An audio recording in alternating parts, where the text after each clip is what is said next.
नमस्कार दोस्तों, आप सभी माताओं बहनों को मेरी तरफ से जितिया व्रत की ढेरों शुभकामनाएं। आज के इस वीडियो में हम जितिया व्रत के कुछ पौराणिक कथाओं को सुनेंगे।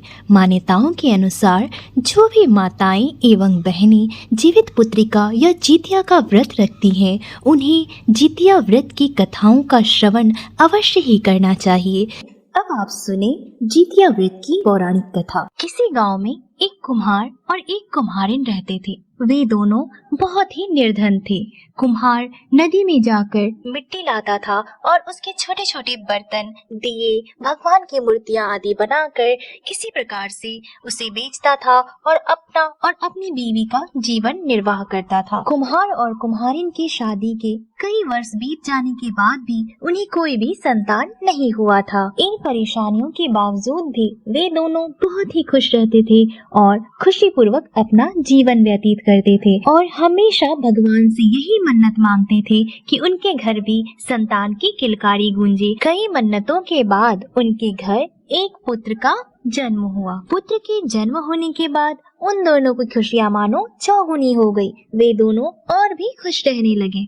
अभी कुछ ही समय बीते थे कि गांव में एक ऐसी बीमारी फैली जो कि सबको हिला देने वाली थी। उस बीमारी से बहुत से लोग बीमार हो रहे थे। उस बीमारी के कारण उस छोटे से बच्चे जो कि उसका पुत्र था, उसे भी बहुत तेज बुखार आया और कुछ ही दिनों में उसकी मृत्यु हो गई। उसकी मृत्यु के बाद मानो कुम्हार और कुम्हारिन की जिंदगी उजड़ सी गई। दोनों बहुत ही दुखी रहने लगे।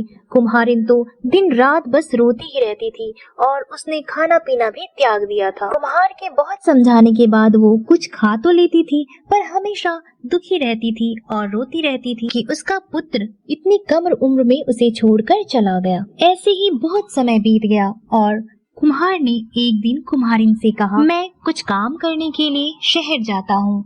तो इस पर कुम्हारिन ने कहा कि आप मेरे लिए थोड़े से मिट्टी ला दो, मुझे उससे कुछ काम है।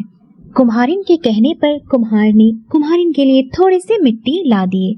कुम्हार के जाने के बाद कुम्हारिन ने उस मिट्टी के एक छोटा सा पुतला बनाया, बच्चे का आकार दिया और उसे ही अपने साथ रखने लगी। वो उसके साथ हंसती थी, खेलती थी, रोती थी, अपने मन की बातें कहती थी और उसके साथ दिन भर अपना समय व्यतीत करती थी। उधर कुम्हार भी अपने कामों में लग गया और पैसे कमाने लगा। इसी प्रकार काफी समय व्यतीत हो गया और एक दिन जब कुम्हारिन उस पुतले के साथ खेल रही थी, तभी कुछ स्त्रियां उसके घर की तरफ से नदी की ओर जा रही थी।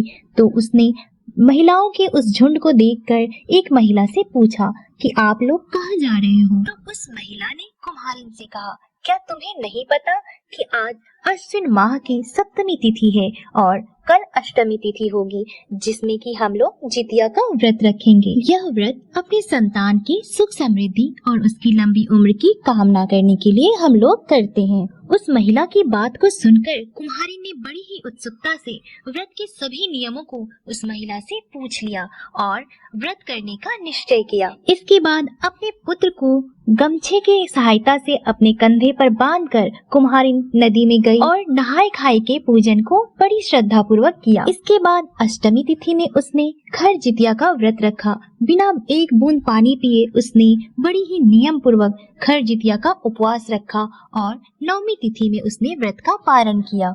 व्रत के सभी नियमों को बड़ी श्रद्धा पूर्वक करने के बाद जैसे ही उसने व्रत का समापन किया, उसे अपने कंधे में टंगे उस पुतले में थोड़ी सी हलचल सी महसूस हुई। उसे लगा ये उसके मन का भ्रम है। फिर ज्यादा हलचल होने के बाद जब उसने अपने गमछे को खोलकर देखा तो उसमें पुतले की जगह पर एक छोटा सा बच्चा था जो बहुत ही गुणवान और बहुत ही खूबसूरत लग रहा था। उस बच्चे को देखकर कुम्हारिन की खुशी का ठिकाना नहीं था। उसे समझने में बिल्कुल भी देर नहीं हुई कि बाबा जितवाहन ने उसके मन की मुराद को पूरी कर दी है और उसके मृत बच्चे को वापस जीवन दान दिया है। उस बच्चे के साथ कुम्हारिन बड़ी ही खुशी पूर्वक वापस रहने लगी।